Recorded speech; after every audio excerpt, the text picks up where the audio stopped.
কি মিস আদিবা? ও sorry sorry, আপনার তো গত 2 ঘন্টা 20 মিনিট 33 সেকেন্ড আগে ইসলামী শরীয়ত মোতাবেক এবং আইন মেনে নবীন চৌধুরীর একমাত্র ছেলে নীল চৌধুরীর সঙ্গে বিবাহ সম্পন্ন হইয়াছে। তাই আপনাকে তো এখন মিস বলাটা অন্যায়, তাই না মিসেস আদিবা? বলেছিলাম না, আপনি যত যাই করে নিন, বিয়েটা আপনার আমাকে করতে হবে। কি মিলল তো আমার কথা? তুই এটা কেন করলি নীল? আমি তোর কি ক্ষতি করেছিলাম? তাহলে তুই কেন আমার এত বড় সর্বনাশটা করলি? সর্বনাশ? কি বলছো এসব তুমি সুইটহার্ট? আমি তো আরও তোমাকে সর্বনাশ হওয়ার হাত থেকে বাঁচালাম। এর জন্য মিনিমাম কৃতজ্ঞতা বোধটুকু রাখো। একবার ভেবে দেখো তো, এখন যদি আমি তোমাকে বিয়ে না করতাম তাহলে তোমার এবং তোমার পরিবার এবং তোমার বাবা মার মান সম্মানটা কোথায় গিয়ে দাঁড়াতো? তুই ভুলে যাস না নীল, আমার পরিবার, আমার এবং আমার বাবা মায়ের সম্মান যাওয়ার পেছনে তুই দায়ী। সুইটহার্ট, কেন এমন অযথা কথা বলছো? আর এই তুমি আমাকে তুই বলছো কেন? অভদ্র মেয়ে, স্বামীর সঙ্গে কিভাবে কথা বলতে হয় জানো না? স্বামী মাই ফুট। তোকে আমি কখনো নিজের স্বামী হিসেবে মেনে নেব না। আর কিসের বিয়ে? কোন বিয়ের কথা বলছিস তুই? তুই যে মেয়ে, আমি বিয়ে মানি না, সেখানে তোকে স্বামী হিসেবে মানা তো ইম্পসিবল।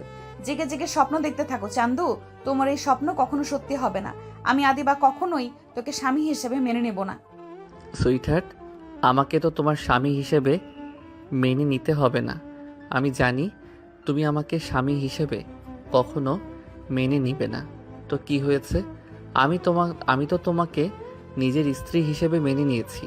এতেই আমাদের দুজনের সংসার শুধু চলবে না, দৌড়াবে। এই অসভ্য ছেলে, কি সব ফালতু কথা বলছিস তুই? তুই কি ভুলে গেছিস আমি তোর বন্ধুর বড় বোন? আর বন্ধুর বড় বোন মানে নিজের বোন, তাই সম্মান দিয়ে কথা বল। কিঞ্চিত ভুল বললে তুমি সোনা।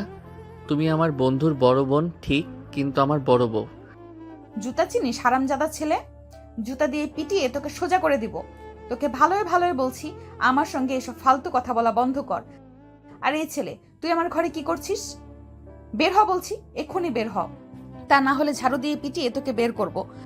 তোদের মতো লাফাঙ্গার অসভ্য ছেলেকে কিভাবে পিটিয়ে সোজা করতে হয় তাই আদিবা খান খুব ভালো করেই জানে। আমাকে পিটিয়ে নয় সুইটহার্ট, তোমার আদর দিয়ে সোজা করতে হবে। তুই এই স্বপ্ন দেখতে থাক, আমি কখনোই তোকে আমার স্বামী হওয়ার অধিকার দিব না। তুই নিজে যদি কখনো আমার স্বামী হয়ে অধিকার নিয়ে আমার সামনে আসিস, আমার থেকে খারাপ কিন্তু কেউ হবে না। নিজের ভালো চাস তো সবসময় আমার থেকে দূরে থাকবি। তোর লজ্জা করতেছে না নিজের বন্ধুর বড় বোনকে এইসব অসভ্য কথা বলতে? না গো, আমার একদমই লজ্জা করছে না। আমার লজ্জা করছে না কারণ তুমি এখন শুধু আমার বন্ধুর বড় বোন না, তুমি এখন আমার বিয়ে করা হালাল বউ। তাই তোমার সাথে অসভ্যতামি করলে পাপ হবে না, বরং পূর্ণ হবে। আর তুমি বারবার এটা কেন ভুলে যাচ্ছ?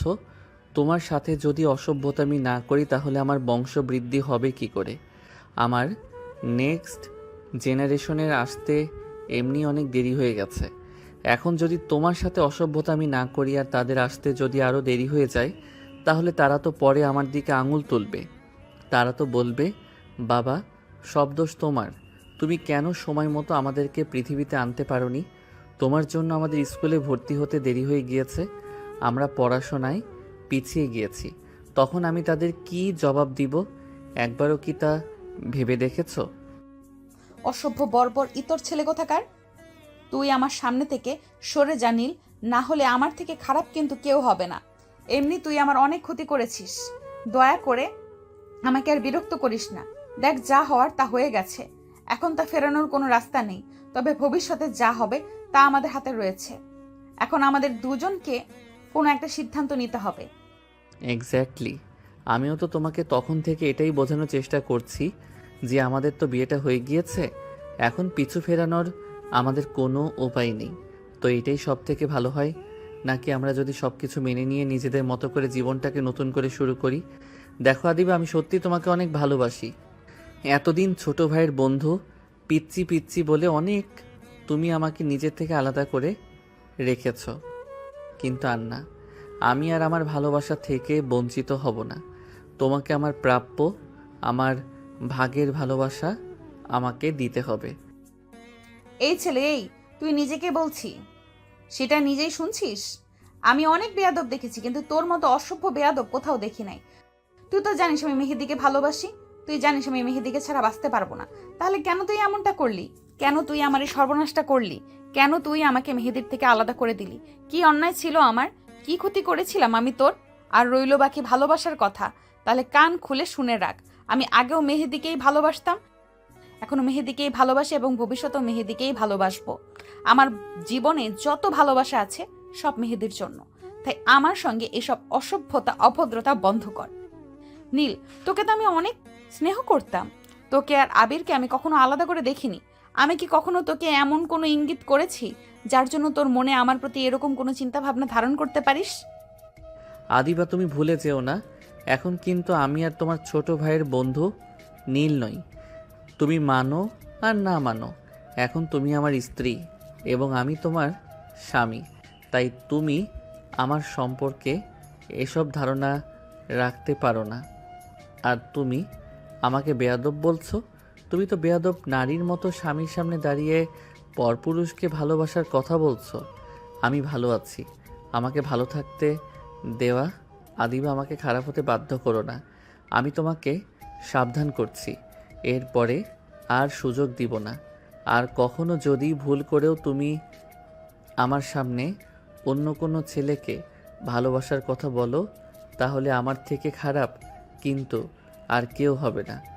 আমি তোমাকে কথা দিচ্ছি। তাই নাকি? তাহলে আমি 100 বার বলবো, 1000 বার বলবো, বারবার বলবো, আমি মেহেদিকে ভালোবাসি, আমি মেহেদিকে ভালোবাসি, আমি মেহেদিকে ভালোবাসি। আদিবা আর তার বাকি কথা শেষ করতে পারল না। নীল তাকে বাকি কথা শেষ করতে দিল না। আদিবা যখন নীলের সামনে দাঁড়িয়ে অন্য কোনো ছেলেকে ভালোবাসার কথা বলছিল, তখন নীল প্রচণ্ড রেগে যায় এবং সে রাগে নিজের হিতাহিত জ্ঞান শক্তি হারিয়ে ফেলে এবং সে রাগের বশে কী করছে সে নিজেও জানে না। আদিবা যখন মেহেদিকে ভালোবাসার কথা বলছিল, তখন নীল ঝড়ে বেগে এসে আদিবার উপর আক্রমণ শুরু করে। যখনই আদিবা কথা বলতে যাবে, অমনি নীল দৌড়ে এসে আদিবার ঠোঁট নিজের দখলে নিয়ে নেয় এবং আদিবা ছটফট করতে থাকে ছাড়া পাওয়ার জন্য। কিন্তু ওই যে কথায় আছে না, মেয়ে যতই বয়সে বড় হোক না কেন, শক্তিতে সে একজন ছেলের কাছে চুনোপুটি মারত। তাই আদিবার ক্ষেত্রেও একই ঘটনা ঘটল। নীল যখন আদিবার উপর আক্রমণ করল, তখন আদিবা যতই ছোটাছুটি করুক না কেন, সে নীলের শক্তির সাথে পেরে উঠল না। এরপর বেশ কয়েক মিনিট পর নীল আদিবাকে ছেড়ে দেয়। নীল আদিবাকে ছেড়ে দিতেই আদিবা রাগে ফুঁসতে ফুঁসতে তেড়ে আসে নীলের দিকে। আদিবা রাগে বশবর্তী হয়ে এসে সজোরে নীলের গালে চর বসিয়ে দেয়। আদিবার চর খেয়ে নীল নিজের গালে আলতো করে হাত রেখে আদিবাকে ফ্যাল করে দেখতে থাকে। নীলকে নিজের দিকে এভাবে চেয়ে থাকতে দেখে আদিবা আরও বেশি রেগে যায় এবং রাগে গজগজ করতে করতে সে বলে, অসভ্য ছোট লোক ইতর কোথাকার, কি করলি তুই এটা আমার সাথে? তোকে বারবার বারণ করছি, তুই বারবার আমার সঙ্গে একই কাজ করতে আসছিস কেন? তোর গায়ে কি মানুষের চামড়া নেই? তোর গায়ে কি অপমান বোধ লাগে না? না, লাগে না। প্রসঙ্গ যদি হয় নিজের প্রিয়তমার এবং নিজের স্ত্রীর, তাহলে আমি শুধু অসভ্য ছোটলোক ইতর বেহায়া বেয়াদব নই, জঘন্য খারাপ হতে পারি। আমি তোমাকে বারবার বারণ করেছিলাম আমার সামনে অন্য ছেলের নাম নিও না, কিন্তু না, তোমাকে বারবার যেটাই বারণ করি তুমি সেটাই করতে থাকো। ফালতু কোথাকার! মেহেদি বাইরের ছেলে নয়, না অন্য ছেলে, বাহিরের থার্ড ক্লাস ছেলে তুই। তুই হলি আমার জীবনে বাহিরের ছেলে। মেহেদি আমার জান, ওকে আমি নিজের থেকেও বেশি তোর এত বড় সাহস! অনেকবার তোকে সাবধান করেছি, আর না। এরপরে তোমার সাথে যা হবে এর জন্য তুমি আমাকে দায়ী করতে পারবে না, এই পুরো দায়ভার তোমার। আদিবা কথা শেষ হওয়ার আগে নীল সজোরে আদিবার গালে একটা চর মারে। এরপর রাগের বশবর্তী হয়ে হুট করে আদিবার গলা চেপে ধরে এবং দাঁতে দাঁত পিষে তাকে থ্রেট করে। আদিবা এতক্ষণ বোকার মতো ফ্যাল করে নীলের দিকে চেয়েছিল। সে হয়তো ভাবতেও পারেনি নীল এমন কিছু করবে।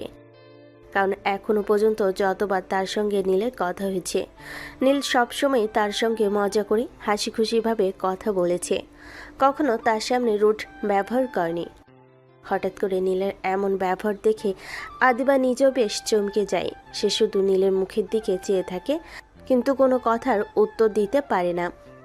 আর নীল এতটাই রেগে গিয়েছে যে তার ফর্সা মুখশ্রী একদম লাল হয়ে গিয়েছে। সে নিজেও আর কোনো কথা না বলে হঠাৎ করে আদিবাকে আক্রমণ করে বসে। নীল হঠাৎ করে আদিবার মাথার চুল আঁকড়ে ধরে আদিবার ঠোঁট নিজের ঠোঁটের সাথে মিশিয়ে দেয়। এবার শুধু আঁকড়ে ধরে না, বরং রাগের বশবর্তী হয়ে কামড়াতে থাকে। আর আদিবা ব্যথায় ছটফট করতে থাকে। নীল এতটাই হিংস্র হয়ে গিয়েছে যে আদিবার যে কষ্ট হচ্ছে সেটা তার নজরে হয়তো আজ আর আসছে না। যেই আদিবা একটু উফ শব্দ করলে নীলের অন্তরাত্মা উড়ে যেত। সে আদিবা এখন এত কষ্ট পাচ্ছে, তার চোখ দিয়ে পানি পড়ছে, তারপর নীলের যেন কোনো ভ্রুক্ষেপ নেই। এক পর্যায়ে আদিবার পরনের শাড়ির আঁচল খামছে ধরে এবং আদিবা কিছু বুঝে ওঠার আগে তা টান দিয়ে আদিবার শরীর থেকে খুলে নেয়। আদিবাকে কোনো প্রতিক্রিয়া করার সুযোগ না দিয়ে আদিবার শরীরের উপর নীল নিজের অধিকার এবং বিচন শুরু করেন। আস্তে আস্তে নীল আদিবার পুরো শরীর নিজের দখলে নিয়ে আসে এবং আদিবার উপর নিজের অধিকার জাহির করে। আদিবা প্রথমে নিজেকে বাঁচানোর অনেক চেষ্টা করলেও সে নীলের সঙ্গে পেরে ওঠে না। এক পর্যায়ে আদিবা কষ্টে জর্জরিত হয়ে যায়, কিন্তু এতেও নীলের যেন কোনো রকমের কোনো মায়া হয় না। আদিবার উপর সে যেন আজকে হিংস্র প্রাণীতে পরিণত হয়েছে। এরকম কয়েক ঘন্টা আদিবার উপর অত্যাচার করার পর নীল আদিবাকে ছেড়ে দেয় এবং আদিবার পাশে শুয়ে পড়ে। এদিকে আদিবা ব্যথায় জীর্ণশীর্ণ শরীর নিয়ে বিছানার এক কোণেই পড়ে থাকে। আজ আদিবার কান্না পাচ্ছে, প্রচুর কান্না পাচ্ছে। কেন যেন বারবার তার মেহেদির চেহারাটা চোখের সামনে ভেসে উঠছে। কি জবাব দেবে সে মেহেদিকে? কিভাবে সে মেহেদিকে বলবে সে তার মেহেদির ভালোবাসার মান রাখতে পারেনি? আজ কেন যেন আদিবার নিজের ওপর, নিজের শরীরের উপর প্রচণ্ড ঘৃণা হচ্ছে। আদিবা বেশ কিছুক্ষণ কান্না করতে থাকে, প্রচণ্ড কান্না করতে থাকে। নীল তার আর নিজের মধ্যে এতক্ষণ আদিবার সাথে পশুর মতো আচরণ করে নিশ্চিন্তে ঘুমাচ্ছে, যেন এতক্ষণ কিছুই হয়নি। আদিবা অনেক কষ্টে উঠে ওয়াশরুমে যায় এবং শাওয়ারের নিচে বসে পাগলের মতো নিজের শরীর ডলতে থাকে, যেন তার শরীরে কোনো জঘন্য ময়লা লেগে আছে এবং তা তুলে ফেলার জন্য সে আপ্রাণ চেষ্টা করে যাচ্ছে। এভাবে কয়েক ঘন্টা শাওয়ারের নিচে বসে থাকার পর হুট করেই চারপাশ থেকে ফজরের আজানের ধ্বনি তার কানে আসে। নীল পাশ ফিরে দেখে তার পাশের বিছানা ফাঁকা। হঠাৎ করে নীলের ঘুম উড়ে যায় এবং সে বসে ভাবে আদিবা কোথায় গেল। এমন সময় ওয়াশরুম থেকে পানির আওয়াজ আসলে বুঝতে পারে আদিবা ওয়াশরুমে গিয়েছে। নীল এবার কিছু একটা ভেবে ওয়াশরুমের কাছে যায় এবং ওয়াশরুমের দরজা নক করতে থাকে। আদিবা, আদিবা, প্লিজ সুইটার দরজা খোলো। দেখো আমি সরি, আমাকে ক্ষমা করে দাও। আমি সত্যি এমনটা করতে চাইনি। তুমি আমাকে বাধ্য করেছো। তোমাকে তো বারবার বলো তুমি দয়া করে আমার সামনে কোনো ছেলের নাম নিও না, কিন্তু না, তুমি বারবার একই ভুল করো। এই কলিজা, প্লিজ দরজা খোলো। দেখো আমি জানি আমি তোমার সাথে অন্যায় করেছি, এর জন্য তুমি আমাকে যা শাস্তি দিবে আমি মাথা পেতে নেব, তাও প্লিজ দরজাটা খোলো। নীল এভাবে অনেকক্ষণ ডাকাডাকি করার পরও আদিবা নীরব থাকে। আদিবার এমন নীরবতা নীলের মনে ভীষণ ভয় সৃষ্টি করে। নীল মনে মনে ভাবে, আদিবা রাগের বশবর্তী হয়ে আবার উল্টাপাল্টা কিছু করে বসলো না তো? নীল এভাবে অনেকক্ষণ ডাকাডাকি করলো, কিন্তু তারপরও আদিবার কোনো সারশব্দ দিল না। এবার নীল অধৈর্য হয়ে উত্তেজিত হয়ে যায় এবং খুব জোরে জোরে দরজা নক করতে থাকে। দেখো সুইটার, প্লিজ এমন করে না, প্লিজ দরজাটা খোলো। দেখো আদিবা, তুমি যদি এক্ষুনি দরজাটা না খোলো তাহলে কিন্তু আমি দরজা ভেঙে ফেলবো। প্লিজ আদিবা দরজা খোলো। যখন এভাবে অনেক ডাকাডাকির পরও আদিবা দরজা খুলল না, তখন নীল প্রচণ্ড ভয় পেয়ে যায় এবং সে আর দেরি করে না, দরজা ভেঙে ফেলে। নীল দরজা ভেঙে দেখে আদিবা শাওয়ারের নিচে বসে আছে এবং ননস্টপ পানিতে ভিজছে। নীল আদিবাকে দেখে বেশ ভয় পেয়ে যায় এবং বেশ কিছুক্ষণ থমকে থাকে। নীল দৌড়ে গিয়ে আদিবাকে জড়িয়ে ধরে এবং তাকে হালকা হালকা ঝাঁকাতে থাকে। নীল আদিবার গায়ে হাত দিয়ে থমকে যায়। আদিবার পুরো শরীর ঠান্ডা বরফ হয়ে গিয়েছে। নীল মনে মনে ভাবতে থাকে, তবে কি আদিবার সারা রাত এভাবে পানিতে ভিজেছে? কেন যেন এখন নীলের ভিতরে নীল অপরাধবোধ কাজ করছে। সে কি তাহলে আদিবার ওপর অনেক বেশি অন্যায় করে ফেলেছে? নীল এবার আদিবার দিকে ভালো করে লক্ষ্য করে দেখে আদিবা কেমন যেন নেতিয়ে পড়ছে। নীল সাথে সাথেই আদিবাকে নিজের সাথে জড়িয়ে নেয়। এরপর সে আদিবাকে ভালোভাবে মুছিয়ে শুকনো কাপড় পরি বাইরে নিয়ে আসে। কিন্তু এরপর বাধে আরেক বিপত্তি। নীল যখন আদিবাকে নিয়ে বেডের কাছে আসে এবং আদিবাকে বসাতে চায়, তখন দেখে পুরো বেডের চাদর যেন রক্তে মাখামাখি হয়ে আছে। এরপর নীল আরেকবার আদিবার দিকে তো একবার বিছানার চাদর দিকে তাকাচ্ছে। এরপর নীলের অপরাধী মনটা আরও বেশি অপরাধী কাজ করতে থাকে। সে আবারও কয়েকবার আনমনে আদিবাকে সরি বলে। নীল ভালোভাবে বুঝতে পারে সে আদিবার সাথে ঠিক কত বড় অন্যায় করছে। সে কোল থেকে আলতো করে আদিবাকে পাশে নামিয়ে খুব দ্রুত বেডের থেকে চাদরটা তুলে নেয় এবং নতুন করে একটা চাদর কাভার থেকে বের করে এনে বিছানায় সুন্দর করে বিছিয়ে আদিবাকে বিছানায় শুয়ে দেয় এবং পুরনো চাদরটা নিয়ে গিয়ে ওয়াশমে ধুয়ে দেয় এবং নিজেও শাওয়ার নিয়ে বাইরে এসে দেখে আদিবা এখনও কেমন যেন তাকিয়ে আছে। আদিবাকে দেখে মনে হচ্ছে সে ভীষণ রকমের শকটের মধ্যে রয়েছে। এরপর নীল বাইরে চলে যায় এবং বেশ কিছুক্ষণ পর রুমে ফিরে আদিবাকে কয়েকটি ওষুধ খাইয়ে দেয়। আদিবা যেন তার সাথে কি হচ্ছে না হচ্ছে তা বুঝতে ভুলে যায়। এভাবে অনেকক্ষণ অনেক চেষ্টা করে নীল আদিবাকে ঘুম পাড়াতে সফল হয়। নীল আদিবাকে ঘুম পাড়িয়ে দিয়ে সেও আদিবার পাশে ঘুমিয়ে পড়ে। সকাল 10টার সময় দরজার কড়া নাড়ার শব্দে নীলের ঘুম ভেঙে যায় এবং সে পাশে তাকিয়ে দেখে আদিবা এখনও ছোট্ট বাচ্চাদের মতো গুটিসুটি মেরে ঘুমিয়ে আছে এবং আদিবার চোখের পাশ দিয়ে পানির রেখা দেখে বোঝা যাচ্ছে আদিবা কান্না করছে। নীল আস্তে করে আদিবার পাশ থেকে উঠে গিয়ে দরজা খুলে দেয় এবং দাঁড়িয়ে দেখে আদিবার ছোট ভাই আদি দাঁড়িয়ে আছে। কিরে শালা বাবু, তুই এখানে? মানে এত মানে করছিস কেন? যা বলার ঝেড়ে কাস। আচ্ছা বাদ দে, আয় ভেতরে আয়। না, যাব না। আচ্ছা, আপু কি ঘুম থেকে উঠেছে? নীল এবার ভালো করে আদির দিকে লক্ষ্য করে দেখে আদি কেমন যেন হেজিটেট ফিল করছে নীলের সঙ্গে কথা বলতে। নীল যখন আদিবাকে ঘরের মধ্যে নিয়ে আসার কথা বলে তখন কেমন যেন অদ্ভুত ব্যবহার করে। নীল এটা লক্ষ্য করে। একবার আদি তো আরেকবার ঘুরে আদিবার দিকে লক্ষ্য করে। আদিবা এখনও ঘুমাচ্ছে। তা দেখে নীল আস্তে করে ঘরের বাইরে গিয়ে দরজাটা ভিড়ে আদির ঘাড়ে নিজের হাত রেখে আদিকে সামনের দিকে এগিয়ে নিয়ে যেতে যেতে বলে, ওই শালা, এমন ব্যবহার করছিস কেন? দেখে মনে হচ্ছে তোর বোন নয়, তুই নতুন বউ। না, বিষয়টা তা নয়। বিষয়টা হচ্ছে এখন তোকে কি বলে ডাকবো? কেন আগে যা বলে ডাকতি? আগে যা বলার বলেছি। এখন আগের আর এখনকার মধ্যে অনেক পার্থক্য রয়েছে। আগে তুই আমার শুধুমাত্র বন্ধু ছিলি, কিন্তু এখন তুই আমার বড় আপুর হাজবেন্ড। হ্যাঁ, তা অবশ্য ঠিক বলেছিস। তোর ডাকে পরিবর্তন হলেও আমার ডাকের কোনো পরিবর্তন হয়নি। আমি আগেও তোকে শালা বলেছি, এখনও তোকে শালাই বলছি। নিয়তির খেলা নিয়তির খেলা, বুঝলি নীল? এখন তো তুই আমার মুরব্বী। ওই শালা, একদম ফালতু কথা বলবি না। আমি তোর মুরব্বি মানে? আরে তুই তো এখন আমার বড় বোনের হাজবেন্ড, মানে আমার দুলাভাই। আর দুলাভাই মানে তো গার্ডিয়ান, আর গার্ডিয়ান মানে তো ময় মুরব্বী, তাই নয় কি?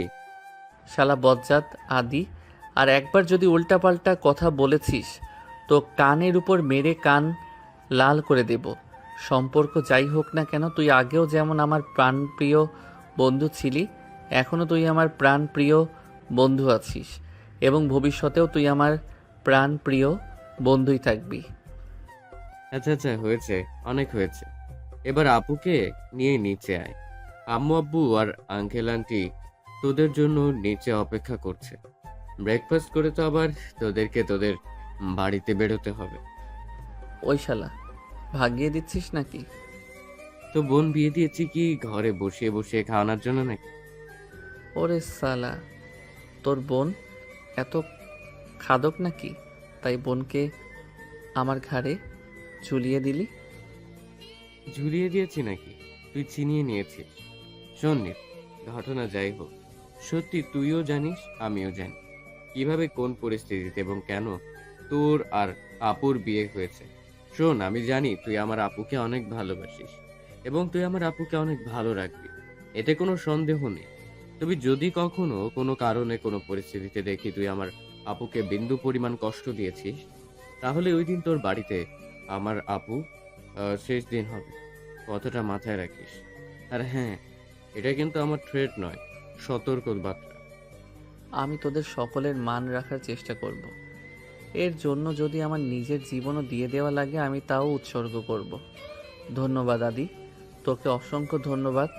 তুই যে আমাকে বুঝেছিস এবং আমার ভালোবাসাটাকে বুঝে তাকে সম্মান জানিয়ে তুই আমাকে সাহায্য করেছিস তোর বোনকে নিজের করে পেতে।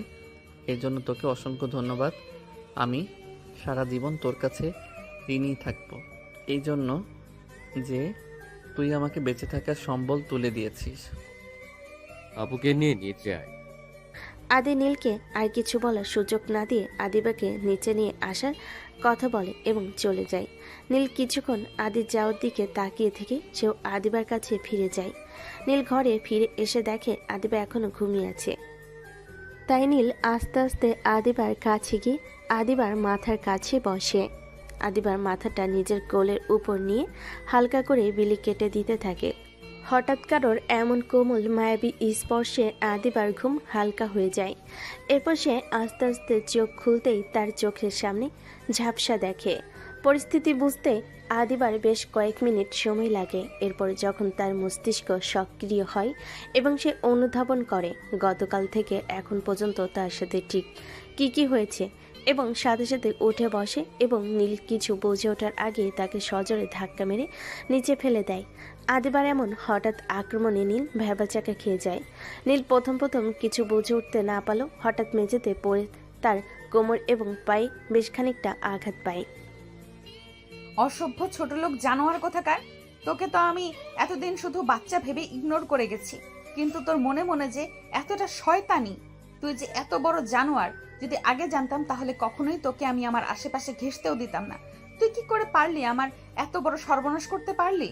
মেহেদি তো এখন কখনোই আমাকে মেনে নেবে না, আর ও মেনে নিল আমি বা কি করে তার সামনে গিয়ে দাঁড়াবো? কিভাবে বলবো আমি তার ভালোবাসার মর্যাদা দিতে পারিনি? আমি পারিনি নিজেকে রক্ষা করতে তোর মতো পশুর হাত থেকে। আমি কি করে তাকে বলবো আমি আমার সর্বস্ব হারিয়েছি? না, আমি পারবো না, কখনোই পারবো না মেহেদিকে ঠকাতে। আর ওকে ছাড়া বেঁচে থাকাও আমার পক্ষে সম্ভব না।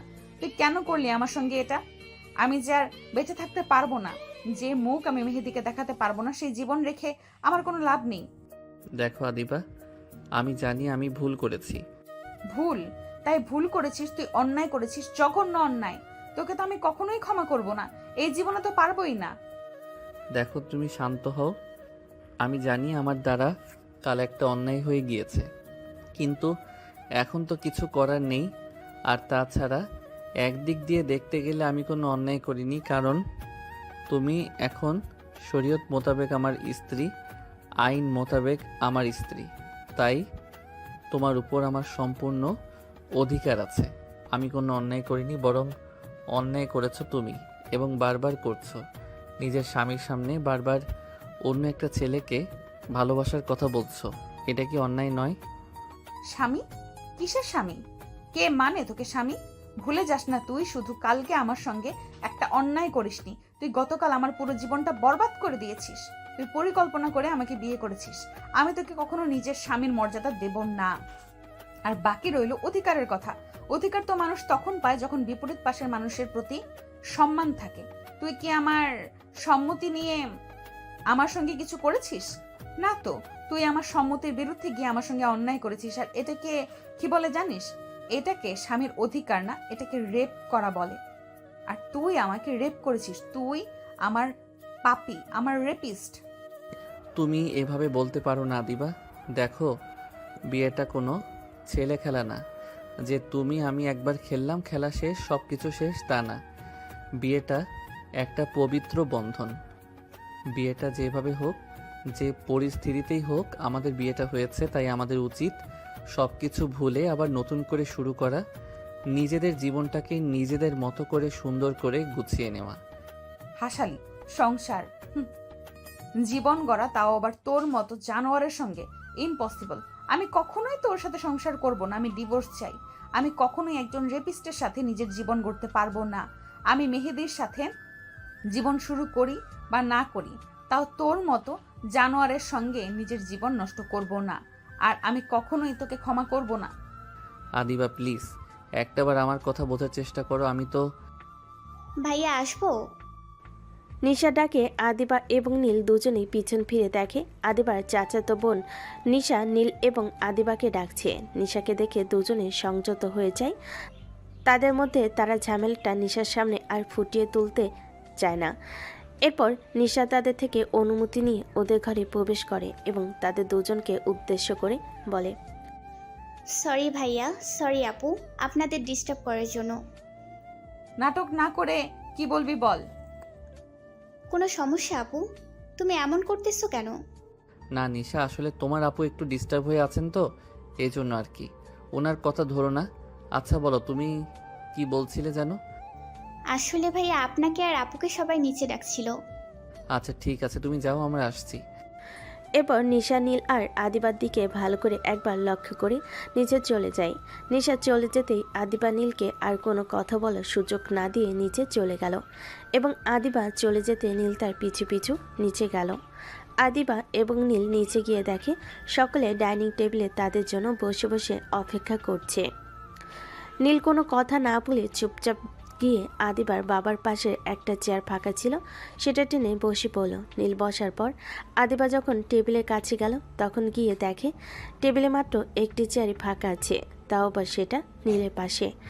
আদিবা প্রথমে বসতে চাইল না। আদিবা যখন খাবার টেবিলে না বসে উঠে চলে যাচ্ছিল তখন পিছন থেকে হঠাৎ করে আদিবার বাবা আদিবাকে ডেকে বলল, কোথায় যাচ্ছ মামুনি তুমি? আমার খিদে নেই বাবা। খিদে নেই বললেই হবে? আর তাছাড়া আবার কবে তোমার সঙ্গে একসঙ্গে বসে খেতে পারবো তা জানা নেই। তাই বলছি কি আম্মু, তুমি এসো, আমার পাশে এসে বসো এবং বাবার সঙ্গে বসে খাও। আর কবে খেতে পারবো পারবো না মানে বুঝলাম না বাবা। দেখো মেয়ের কাণ্ড। আম্মু, তুমি কি ভুলে যাচ্ছ গতকালকে যে তোমার নীল বাবার সঙ্গে বিয়ে হয়েছে? তার শ্বশুর বাড়িতে যেতে হবে না? কেন বাবা, আমাকে তাড়িয়ে দেওয়ার এত তাড়া ছিল তোমার? এমন করে কেন বলছো মামুনি? তাহলে কেমন করে বলবো বাবা? তুমি তো খুব ভালো করেই জানতে আমি সবেমাত্র অনার্স ফার্স্ট ইয়ারে পড়ি। তাহলে এত তাড়াতাড়ি আমার বিয়ে দেওয়াটাকে খুব জরুরি ছিল? আমাকে অনার্স কমপ্লিট করার সুযোগটুকুও কেন দেওয়া হলো না? আমি কি তোমাদের কাছে খুব ভারী হয়ে গিয়েছিলাম? এমন করে বলো না মা। তুমি কি বোঝো না বাবার কষ্ট হয়? আর মেয়েরা কখনো বাবার কাছে ভারী হয় না মা। মেয়েরা তো বাবার অহংকার, বাবার গর্ব। তুমি কি করে বাবাকে কথাটা বলতে পারলে মা? তাহলে কেন তুমি আমাকে এত তাড়াতাড়ি বিয়ে দিয়ে দিলে, তাও আবার আমাদেরই ছোট ভাইয়ের বন্ধুর সাথে, যে কিনা আমার থেকেও 2 বছরের জুনিয়র?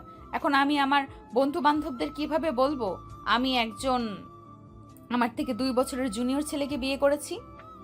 যাবা তুমি আমাকে বিয়ে দিলে, কিন্তু জুনিয়র ছেলে দেখে কেন বিয়ে দিলে? দেশে কি আর কোনো ছেলে ছিল না? মা, এটা হারাম কিছু নয়। আর তাছাড়া আমাদের ধর্মে এর কোনো নিষেধাজ্ঞা জারি করা নেই। তাহলে তোমার নীল বাবাকে নিজের স্বামী হিসাবে মেনে নিতে সমস্যাটা কোথায়? বাবা প্লিজ, আমি কোথাও যেতে চাই না। আমি তোমাদের ছাড়া থাকতে পারবো না। প্লিজ আমাকে কোথাও যেতে দিও না। আমি কিন্তু মরে যাব বাবা।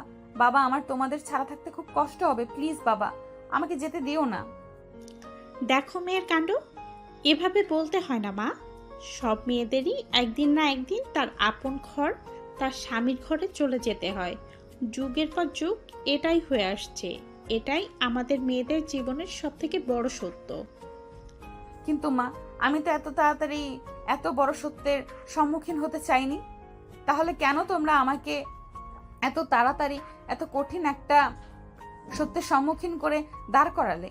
এটার কি খুব প্রয়োজন ছিল? এভাবে বলতে হয় না আম্মু। তাছাড়া তুমি তো খুব একটা দূরে যাচ্ছ না। তোমার তো কপাল ভালো, তুমি আমাদের পাশেই থাকবে। তুমি তো শুধু ফ্লোর চেঞ্জ করছো, 2nd ফ্লোর থেকে 3rd ফ্লোরে যাচ্ছ।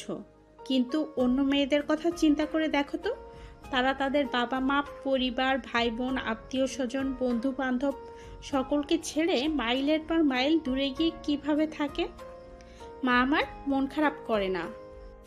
তোমাদের কি আমাকে ছাড়া থাকতে একটু কষ্ট হবে না আব্বু আম্মু? আদিবার আব্বু আম্মু আদিবার কথা শুনে দুজনের চোখ ছলছল। আদিবার দিকে তাকায় এবং আদিবার আড়ালে নিজেদের চোখের পানি খুব যত্ন সহকারে মুছে। আদিবা সামনে মুচকি হেসে তাকে বলে, আমাদের কষ্ট কেন হবে আম্মু? আমাদের মাটা তো আমাদের থেকে বেশি দূরে যাচ্ছে না। আমাদের আম্মুটা তো আমাদের আশেপাশে থাকবে। আমার মার যখন আমাদের দেখতে পছন্দ হবে তখন সে চলে আসতে পারবে, এবং আমাদের যখন আমার আম্মুটাকে খুব দেখতে ইচ্ছে করবে তখন আমরা চলে যাব আমার আম্মুর কাছে। কি আম্মু তুমি আমাকে তোমাদের বাড়িতে যেতে দিবে না? আর ভাই সাহেব, আপনাদের কোনো অসুবিধা আছে যদি আমার আম্মুটা আমাদের কাছে আসে বা আমরা আমাদের আম্মুর কাছে যাই? আদিবার বাবা যখন আদিবার শ্বশুর শাশুড়ি মানে নীলের বাবা মাকে উদ্দেশ্য করে এই কথাটি বলে, তখন আদিবার বাবা মার কথা শুনে নীলের বাবা মা হাসি মুখে তাদের দিকে এগিয়ে আসে এবং আদিবাকে আলতো করে নিজের সাথে জড়িয়ে নিয়ে হাসি মুখে বলেন, কি বলছেন কি ভাই সাহেব? আদিবাকে তো আমরা নিজের মেয়ে ছাড়া অন্য নজরে দেখিনি। ছোট থেকে নিজেদের সামনে বেড়ে উঠতে দেখেছি মেয়েটাকে।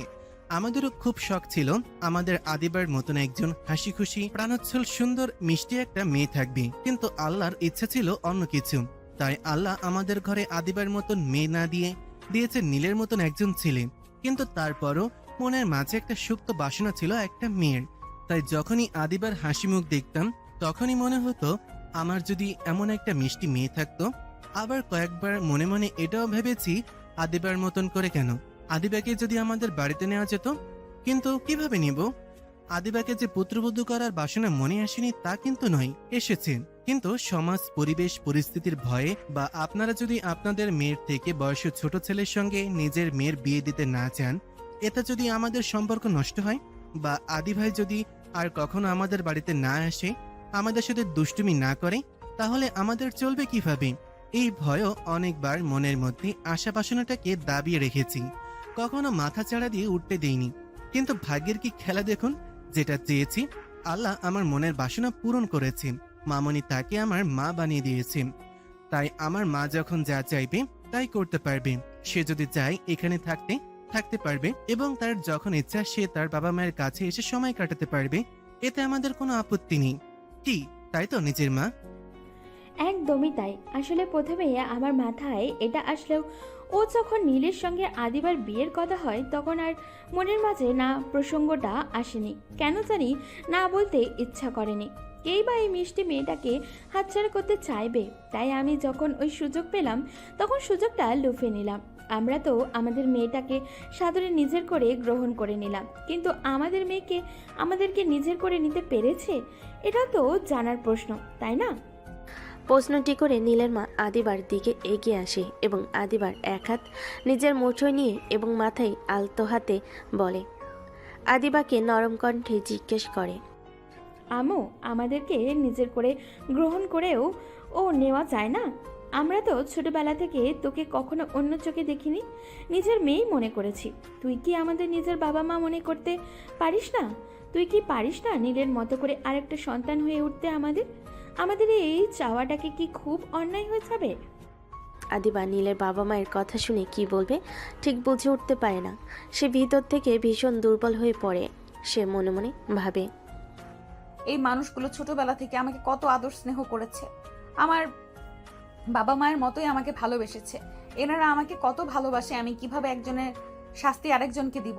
আমি কিভাবে এনাদের বলবো যে আমি এনাদেরকে নিজের করে নিতে পারবো না? আমি পারবো না এনাদের সঙ্গে থাকতে।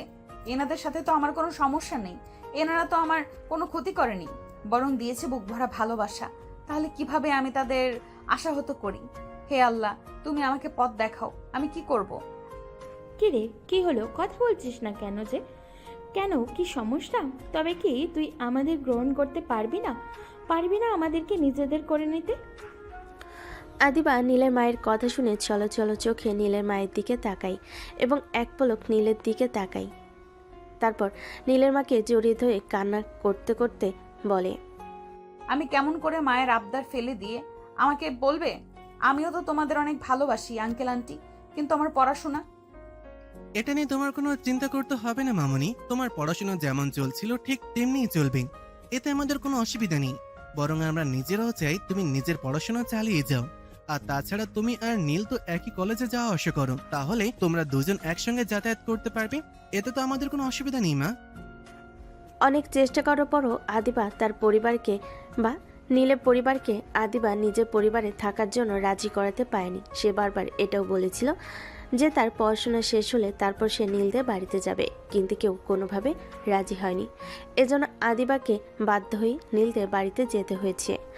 আদিবারা নীলদের বাড়িতে আসার পরে একে একে নীলদের আত্মীয় স্বজনেরা আসতে শুরু করে নীলের বউকে দেখার জন্য। অনেকে এসে অনেক রকমের কথা বলে। কেউ বলে মেয়ের বয়স তো ছেলে বয়সের থেকে অনেক বড়, এই সংসার কি টিকবে? কেউ বলে বিয়েটা কি তাহলে নিজেরাই করেছে?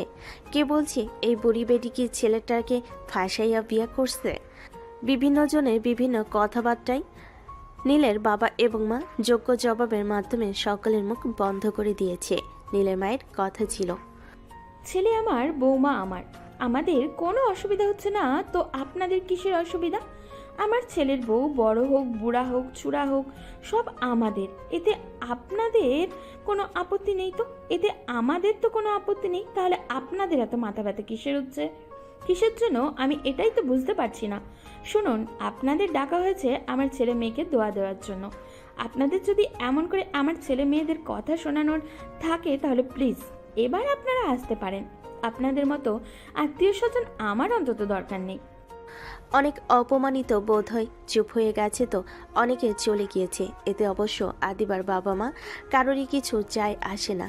আদিবার প্রথম প্রথম খারাপ লাগতো, পরবর্তীতে নীলের বাবা মা যখন তার সম্মান বাঁচানোর জন্য এভাবে নিজেদের আত্মীয়র সঙ্গে আত্মীয়তা নষ্ট করতে চায়, এটা দেখে আদিবা আর শান্ত থাকতে পারে না। দৌড়ে গিয়ে নীলের বাবা মাকে জড়িয়ে ধরে। আজে বাজে মনে মনে কষ্ট পায় আদিবা, মনে মনে কষ্ট পেয়েছিল। এটা বুঝতে পেরে নীলের বাবা মা দুজনে আদিবাকে নিজেদের বাহুডরে জড়িয়ে নেয়। এভাবে সারাদিন বিভিন্ন আচার অনুষ্ঠান এবং খাওয়া দাওয়ার মধ্য দিয়ে খুব ভালোভাবে দিনটা কেটে যায়। সারাদিন একবারও নীল আদিবার সামনে উপস্থিত হয়নি, আদিবাকে বিরক্ত করেনি। কিন্তু কথায় আছে না, পাখি সারাদিন বলে জঙ্গলে উড়ে বেড়ালেও সন্ধ্যাবেলা তাকে নিড়ে ফিরতেই হয়। ঠিক তেমনই সারাদিন নীল আদিবার সামনে না আসলেও রাতের বেলা তাকে আদিবার সাথে একই ঘরে আসতে হয়। আসতে হয় বলে ভুল হবে। নীলের কাজিনরা এবং বন্ধু মহলরা সকলে জোর করে নীলকে নীলের ঘরে দিয়ে যায় আদিবার কাছে। হুট করে দরজা লাগানো শব্দে আদিবা পিছন ফিরে তাকিয়ে দেখে নীল এসেছে। নীল আদিবাকে দেখা মাত্র তার মাথা নত করে ফেলে। আদিবা নীলের এরূপ অবস্থা দেখে তাচ্ছিল্য ভরা একটা হাসি দেয় এবং আস্তে আস্তে নীলের সামনে এগিয়ে গিয়ে নীলের মুখ উঁচু করে বলে, কি চলে এসেছিস তো নিজের চাহিদা মেটাতে?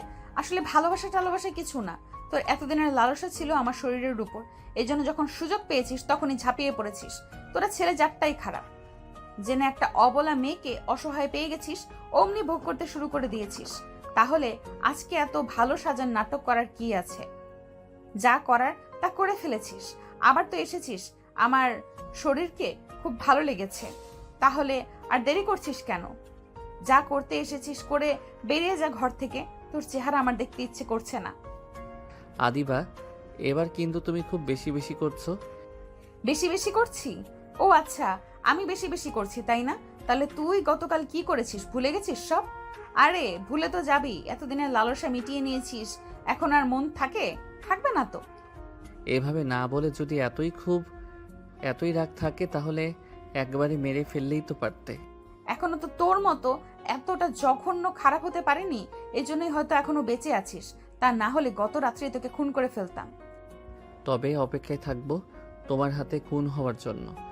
কথাটি বলে নীল আদিবাকে পাশ কাটিয়ে গিয়ে একটা কাঁথা এবং বালিশ নিয়ে ফুলরে বিছিয়ে শুয়ে পড়ে এবং আদিবাকে লক্ষ্য করে বলে, আপাতত কিছুদিন এভাবে সহ্য করে নাও, কারণ এখন যদি এই ঘর থেকে বেরিয়ে যাই, বাড়িতে অনেক আত্মীয় স্বজন পাড়া প্রতিবেশী আছে, তারা বিভিন্নভাবে বিভিন্ন রকমের কথা শোনাবে।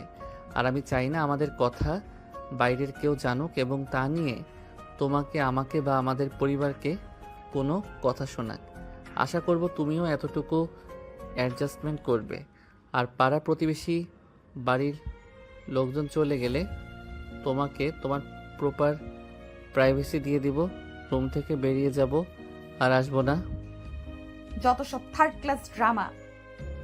এভাবেই বেশ কিছুদিন কেটে যায়। এর মধ্যে নীল একবারও আদিবাকে ডিস্টার্ব করেনি, না আদিবা অযথা নীলকে ডিস্টার্ব করেছে বা নীলের সঙ্গে কোনো কথা বলেছে। যদিও নীল কয়েকবার চেষ্টা করেছিল, সরি বলেছিল আদিবাকে, কিন্তু তারপরও আদিবা কোনোভাবে নীলকে পাত্তা দেয়নি।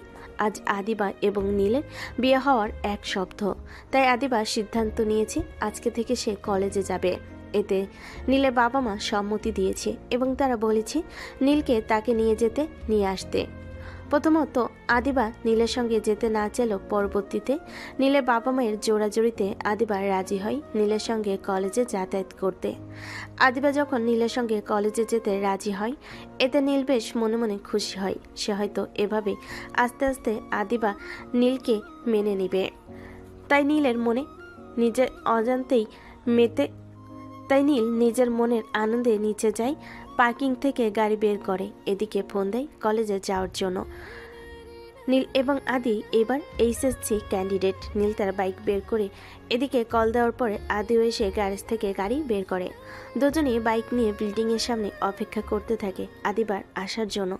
আদিবা নীলের বাবা মা এবং আদিবার বাবা মায়ের সঙ্গে দেখা করে তাদের থেকে বিদায় নিয়ে নিচে আসে এবং কোনো দিকে না তাকিয়ে সোজা গিয়ে আদির বাইকের পিছনে উঠে বসে।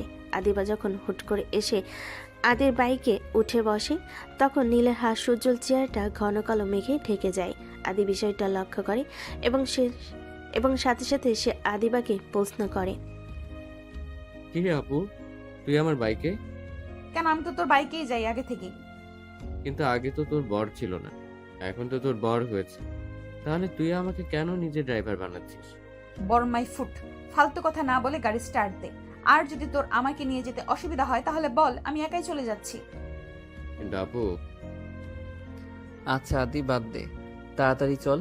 আজকে আমাদের একটা ইম্পর্টেন্ট লেকচার আছে, এটা নিশ্চয়ই ভালো করে জানিস। আর সেটা কোনোভাবে মিস দেওয়া যাবে না, কারণ 1 মাস বাদে আমাদের পরীক্ষা, তাই সিলেবাসে কোনো কিছু বাদ দেওয়া যাবে না।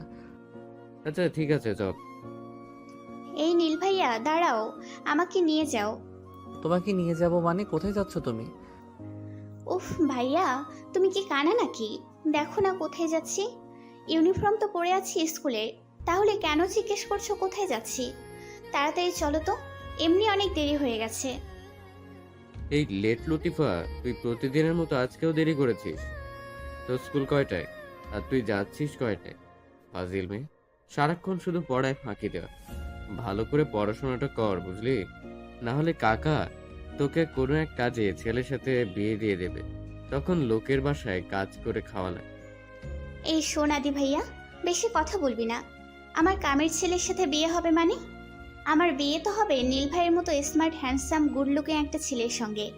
আর তাছাড়া কবি বলেছে যারা পড়াশোনায় কাকে মারে তাদের বড়রা অনেক হ্যান্ডসাম হয়, নীল ভাইয়ের মতো। এই ফালতু কথা কোন কবি বলেছে রে তোকে? আমাকে যে সারাদিন গবেট গবেট বলিস, সামান্য কবির নাম নিজে জানিস না? নিজে আবার নিজেকে ইন্টেলিজেন্ট বলিস?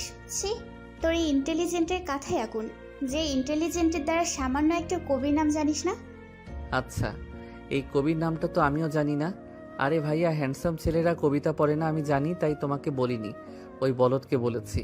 যাই হোক, তোমার জানার জন্য বলে দিচ্ছি, কবি নিশানন্দ দাস বলেছে এই লাইনটি। নিশার কথা শুনে নীল এবং আদি দুজনেই আবুলের মতো তার দিকে কিছুক্ষণ চেয়ে থাকে। এরপর দুজনের চোখাচোখি করে আসলে নিশা কোনো কবির নাম বলল নিশান্ত দাস বলে কোন কবি আছে বলে এ পর্যন্ত তাদের জানা নেই। তিনজনই এমন আজেরা কথার মাঝে আদিবা বিরক্ত হয়। হুট করে তাদের পিঠে চাটি মেরে বলে উঠল, এই তোরা যাবি নাকি আমি নেমে যাব? আমার কিন্তু এবার ভীষণ বিরক্ত লাগছে। আদিবার কথা শুনে নিশা ভয় পেয়ে যায় এবং দ্রুত নীলের বাইকের পিছনে উঠে পড়ে। এরপর আদি এবং নীল দুজনে বাইক স্টার্ট করে। তাদের তিনজনের কলেজে যেতে প্রথমে নিশার স্কুল পড়ে। নিশার 10ম শ্রেণীর বিজ্ঞান বিভাগের ছাত্রী। তাকে দেখতে লাগে অলস, কিন্তু তারপরও দুর্দান্ত মেধাবী একজন ছাত্রী। তারা নিশার স্কুলের সামনে আসলেই নীল গাড়ি ব্রেক করে এবং নিশা গাড়ি থেকে নেমে আদির দিকে মুখ ভেঙচি দিয়ে নীলের দুগাল টেনে আদরে গলায় বলে, ধন্যবাদ ভাইয়া, এত দুর্দান্ত একটা লিফট দেওয়ার জন্য। রোজ আমাকে এভাবে লিফট দিয়ে দিও। জো হুকুম ম্যাডাম। যত সব আলগা পিরিত। আদি এবং নীল কলেজ গেটে গিয়ে বাইক ব্রেক করতে আদিবা দ্রুত গতিতে বাইক থেকে নেমে কলেজের ভিতরে প্রবেশ করে। আদিবাকে কলেজে প্রবেশ করতেই তার বান্ধবী বন্ধু তাকে ঘিরে ধরে। এরপর তারা একের পর এক আদিবাকে প্রশ্ন করতে থাকে। কি রে দোস্ত, এতদিন কলেজে আসিসনি যে? আমরা তো ভাবলাম আবার বিয়ে টিয়ে করে ফেলি নাকি, আমাদের দাওয়াত না দিয়ে। একদম মনের কথা বলছিস। আমি তো ভাবলাম বিয়ে শাদী করে জামাই নিয়ে কলেজে আসবে ম্যাডাম। তোদের এসব ফালতু কথা বলা শেষ হয়েছে? কেন যে তোরা কলেজে আসিস এসব ফালতু কথা বলতে, তাই না? যত সব। আরে মামা, বিরক্ত হচ্ছিস কেন? আমরা তো জাস্ট মজা করছিলাম। হ্যাঁ হ্যাঁ, অনেক হয়েছে, অনেক মজা নিয়েছিস আমাকে নিয়ে। আমি তো তোদের মজা নেওয়ার জোকার, তাই না? চল কলেজে যাই, এমনি অনেকদিন ক্লাস করি নাই, সামনে আবার মিড টার্ম পরীক্ষা, কি করব না করব কিছুই বুঝতে পারতেছি না, তাই জন্যই চলে এলাম ক্লাস করতে। এই দেখো আমাদের বিদ্যাসাগর চলে এসেছে, এতদিন তো কলেজে আসেই নাই। আসে না যদিও বা আসলো, তিনি সাহেবের আবার ক্লাস করা লাগবে। চল ভাগ, ক্লাস করা লাগবে না, চল যাই, গিয়ে আড্ডা দিই, ক্যান্টিনের দিকে যাই, চল। আদিবা না যেতে চাইলেও আদিবাকে তার বন্ধু বান্ধবরা সকলে জোর করে আদিবাকে নিয়ে ক্যান্টিনের দিকে চলে যায়। নীল এবং আদি গ্যারেজে বাইক পার্ক করে এসে দেখে আদিবা তার বন্ধু বান্ধবদের সাথে ক্লাসে আগে ক্যান্টিনের দিকে যাচ্ছে। আদিবাকে ক্যান্টিনের দিকে যেতে দেখে নীল ভুরু কুঁচকে যায়। সে আদিকে উদ্দেশ্য করে বলে, এই তোর বোনের নাকি অনেক ইম্পর্টেন্ট ক্লাস আছে সামনে, পরীক্ষা। এই ক্লাস কোনোভাবে মিস দেওয়া যাবে না, তাই তাকে কলেজে আসতেই হবে। তাহলে তোর বোন এখন ক্লাস না করে ক্যান্টিনের দিকে যাচ্ছে কেন? তা আমি কি করে জানবো আজব? তুই জানবি না মানে? তোর না বড় বোন খোঁজ নিবি না? আশ্চর্য, আমার বোন হওয়ার আগে ভুলে যাস না, সে এখন তো স্ত্রী, তাই আমার খোঁজ নেওয়ার দায়িত্ব, আগে তার সকল খোঁজ খবর রাখার দায়িত্ব তোর, ভুলে যাস নাই কথা। দেখ দোস্ত, তোর বোন তো আমাকে সহ্য করতে পারে না, তাই প্লিজ তুই একটাবার খোঁজ নিয়ে দেখবি। আরে বাদ দে, চল আগে আমরা আমাদের ক্লাস করে আসি। আর তাছাড়া আপু এখন ছোট নেই, আর ভালো মন্দ বোঝার যথেষ্ট পরিমাণ বয়স হয়েছে, তাই তাকে জোর করে কিছু করানোর মতো এখন কিছু নেই। তাই চল আমরা আমাদের ক্লাস করে আসি, তারপরে দেখছি ওর সঙ্গে কথা বলছি। আদি আর নীল নিজেদের ক্লাসের দিকে যায়। আদি এবং নীল টানা 2 ঘন্টা ক্লাস করে বাইরে আসে। এরপর তারা আড্ডা দেওয়ার জন্য অন্যান্য বন্ধু বান্ধবের সঙ্গে ক্যান্টিনের উদ্দেশ্যে যায়। সেখানে গিয়ে নীলের পা যেন থমকে যায়। একে দেখছে সে, এটা তো আদিবা। আদিবা মেহেদির হাতে হাত রেখে বসে আছে এবং বেশ হেসে হেসে কথা বলছে তারা। হঠাৎ করে নীলের কি যেন হলো, সে আর সেখানে দাঁড়িয়ে না থেকে দ্রুত আদিবা এবং মেহেদির দিকে এগিয়ে গেল এবং আদিবা এবং মেহেদির হাত ধরে টান দিয়ে মেহেদির থেকে আদিবাকে ছাড়িয়ে দেয়। হঠাৎ আকস্মিক ঘটনায় মেহেদি এবং আদিবা দুজনেই ভরকে যায়। আদিবা যখন লক্ষ্য করে দেখে এ আর কেউ নয়, সে আর এক মুহূর্ত দেরি না করে ঠাস করে নীলের গালে চর বসিয়ে দেয়। চরের শব্দে ক্যান্টিনের চারপাশে সকলে তাদের দিকে আঙ্গুল লক্ষ্য করে এবং হঠাৎ জ্বরের শব্দে চারপাশে সকলে তাদের দিকে লক্ষ্য করে। এরপরে আদিবা আঙ্গুল ইশারা করে চিৎকার করে বলে, ছোট লোক জানোয়ার কোথাকার, দিন দুপুরে পাবলিক প্লেসে ইফটিজিং করছিস, মেয়েদের গায়ে হাত দিচ্ছিস, তোর এত বড় সাহস? বেবি, কে এটা? চিনো তুমি একে? অসম্ভব বাবু, আমি কি করে এসব রাস্তার পাতি পোলাপেনকে চিনবো? আদিবার কথা শোনা মাত্রই মেহেদি আর এক মুহূর্ত দেরি না করে দ্রুত গতিতে নীলের শার্টের কলার চেপে ধরে এবং তাকে আঘাত করতে নিবে। এমন সময় হঠাৎ করে আদি এসে মেহেদির হাত ধরে ফেলে এবং আদি রেগে গিয়ে আদিবা এবং মেহেদিকে কিছু বলতে যাবে। এমন সময় নীল আদিকে আটকে দিয়ে এবং কান্না জড়িত গলায় বলে, ছেড়ে দে আদি, আমাদের মতো রাস্তার ছাত্রী পোলাপাইনের সঙ্গে এটা যায়, এটা কোনো বিষয় না। সরি, দুঃখিত, ক্ষমা করে দিবেন। আসলে আমরা রাস্তার ছেলে পেলে তো, তাই পরিবেশ পরিস্থিতি বুঝে কি ব্যবহার করতে হয় জানি না, তাই আপনার সঙ্গে খারাপ ব্যবহার করে ফেলেছি। যদি পারেন তো আমাদেরকে ক্ষমা করে দিবেন, আর কখনো আপনার সামনে আসবো না বা আপনাকে বিরক্ত করব না। আদি সেখানে আর এক মুহূর্ত না দাঁড়িয়ে নীলকে নিয়ে সেখান থেকে চলে আসে এবং আসার সময় আদিবাকে উদ্দেশ্য করে এটা বলে আসতে বলে যে, আজকে তুই যেটা করলি আপু একদম ঠিক করলি না। দেখিস, এর জন্য তুই একদিন খুব পস্তাবি। হয়তো সেদিনটা অনেক বেশি দেরি হয়ে যাবে, কিন্তু তোর কিচ্ছু করার থাকবে না। সত্যি কি খুব আমি বেশি করে ফেলেছি? না, কিছু বেশি হয়নি। ও আমার সঙ্গে যেটা করেছিল তার কাছে এটা কিছুই না। আদিবা সারাদিন বন্ধুদের সাথে আড্ডা দিয়ে বাড়ি ফেরার পথে আদিকে কয়েকবার খুঁজেছে ফোন দিয়ে, কিন্তু আদির ফোন বন্ধ পেয়েছে। আদিবা ভেবেছে হয়তো আদি তার উপরে রাগ করেছে, তাই সে আর দেরি না করে রিক্সা করে বাড়ি ফিরে আসে। সে বাড়িতে ফিরে প্রথমে তাদের ফ্ল্যাটে যায় এবং সেখানে গিয়ে তার বাবা মার সাথে দেখা করে। কিন্তু আদিবা আজকে একটি বিষয় লক্ষ্য করে, তার বাবা মা প্রতিদিনের ন্যায় তার সাথে কথা বলছে না, কেমন যেন একটা ব্যবহার করছে। মনে হচ্ছে যেন আদিবা খুব বড় কোনো অন্যায় করে ফেলেছে, এজন্য তার বাবা মা তাকে পুরোপুরি উপেক্ষা করছে।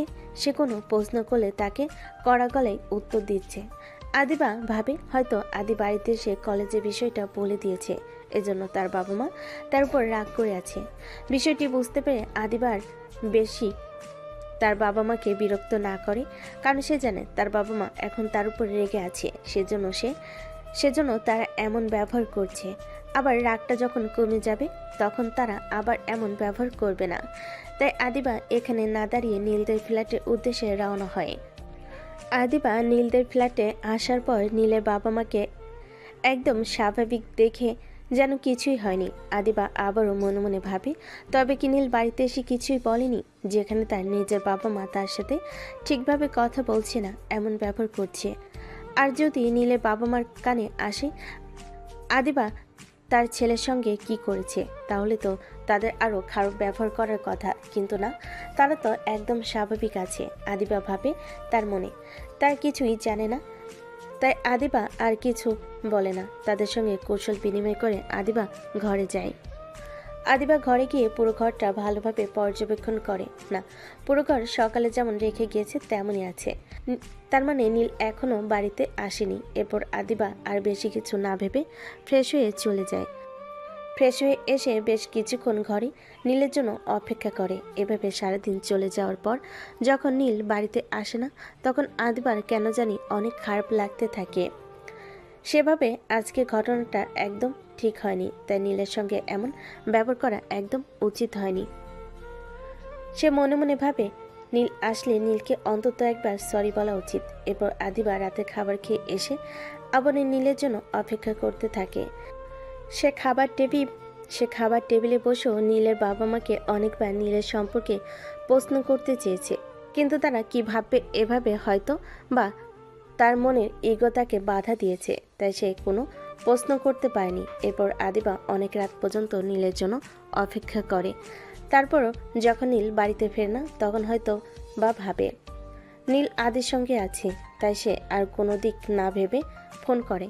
আদি ফোন কয়েকবার বাজে, কিন্তু আদি ফোন রিসিভ করে না। বেশ কয়েকবার কল দেওয়ার পরে আদি ফোন রিসিভ করে এবং বলে, হ্যাঁ আপু, কি বলবে বল।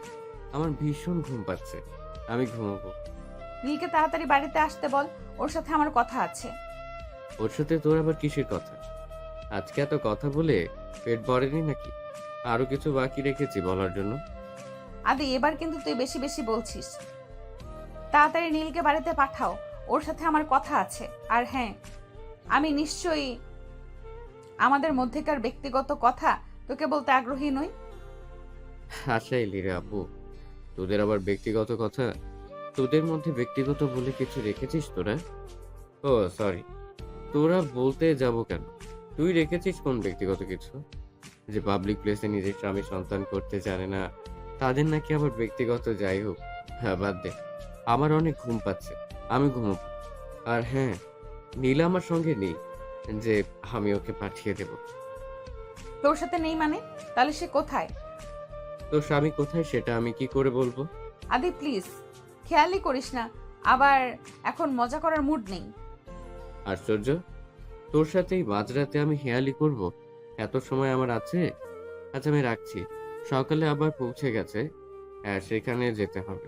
টাটা, আল্লাহ হাফিজ, পরে কথা হবে। আদি আদি আদি আদিবাকে আর কিছু বলার সুযোগ না দিয়ে ফোন কেটে দেয়। এবার কেন জানি আদিবার নিজের মাথার চুল নিজেরই টেনে ছিঁড়তে ইচ্ছে করছে। কেন সে তখন নীলের সঙ্গে ওরকম ব্যবহার করতে গেল? এখন এত রাতে কোথায় গেল ছেলেটা? এই ছেলেটার এত জিদ কেন বুঝতে পারে না? এই ছেলেটার এত জিদ কেন বুঝে পায় না আদিবা? নিজে অন্যায় করবে আবার নিজে নিরুদ্দেশ হয়ে যাবে। আশ্চর্য! এসব কথা ভাবতে ভাবতে অনেকটা সময় পার হয়ে যায়, কিন্তু তারপর নীল ঘরে আসে না। এবার আদিবার দুশ্চিন্তা হতে থাকে। সে একবার ভাবে নীলের বাবা মার রুমে নক করবে, তাদেরকে জিজ্ঞেস করবে নীল কোথায়, তারা জানে কি না। যে ছেলে একবার বাড়িতে না আসলে তার বাবা মা পাগল হয়ে যেত, সে ছেলে আজ সারাদিন বাড়িতে আসনি, এত রাত হয়ে গেল এখনো পর্যন্ত বাড়িতে এলো না। তাহলে নীলের বাবা মা চুপ করে আছে কেন? তবে কি তারা জানে নীল কথাই? তারা যদি জেনে থাকে তাহলে একবারও আদিবাকে কথা বললো না কেন? এসব কথাই ভাবতে ভাবতে কখন যে আদিবার ঘোর লেগে গেছে সে নিজেও জানে না। হঠাৎ করে সে জ্ঞান ফিরে পায়। চারিদিকে ফজরের আজানে ধ্বনি হচ্ছে। আদিবা আশেপাশে ভালো করে লক্ষ্য করে দেখে কোথাও নীল নেই। এটি সে মনে মনে ভাবে, তাহলে কি গতরাতে নীল বাড়িতে ফিরে আসেনি? আচ্ছা, আদিবার এই সামান্য কথাতে যদি নীল এতটা অভিমান করতে পারে, তাহলে নীল যে আদিবার সঙ্গে যা যা করেছে তারপর আর এবার সবটা কি করে মেনে নিয়েছে। এবার আদিবা এবং নীলের বাবা মার সঙ্গে বসে ব্রেকফাস্ট করছিল। এমন সময় নীলের বাবা আদিবাকে উদ্দেশ্য করে বলে, মামনি, তুমি কি একা একা কলেজে যেতে পারবে নাকি তোমাকে কলেজে দিয়ে আসতে হবে?